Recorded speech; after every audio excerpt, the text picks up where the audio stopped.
басқа ойын ойнайық. Балалар, онда 5 тас ойынын ойнайық. Менің анам үйретеді. Жарайды. Балалар, бүгін біздер 5 тас ойынын қалай ойнау керек, соның ережелерімен танысамыз жалпы. Бұл 5 тас қазақ халқының көне ойындарының бірі. Бұл ойынмен жалпы балдар да, қыздар да ойнай береді. Бұл ойынға тек қана көп ештеңе керек емес, тек қана осы 5 тас болса жеткілікті. Балалар, сендер 5 тас ойынын ойнағыларыңыз келе ме?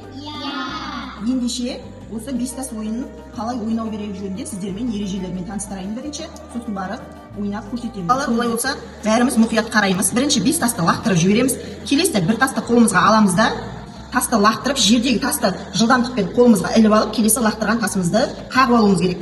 Қараймыз ал.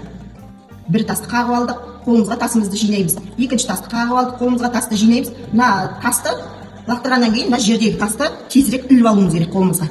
Міне, осылайша біздер 5 тасты қолымызға жинап алдық. Келесі осылайша. Енді келесі тастарды екі-екіден жинаймыз. Келесі қолымызға тасты жинаймыз. Жерге түсіп қалған тасты осы қолымыздағы тасты түсірмей жинап алу керекпіз. Осылай ойнаймыз.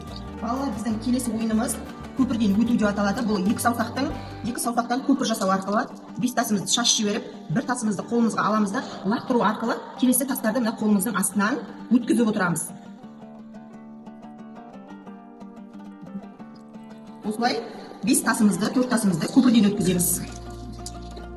Балалар, бұл 5 тас ойынның пайдасы өте зор. Бұл 5 тас ойын ойнау арқылы бала дамиды, қолдың икемділігін арттырады.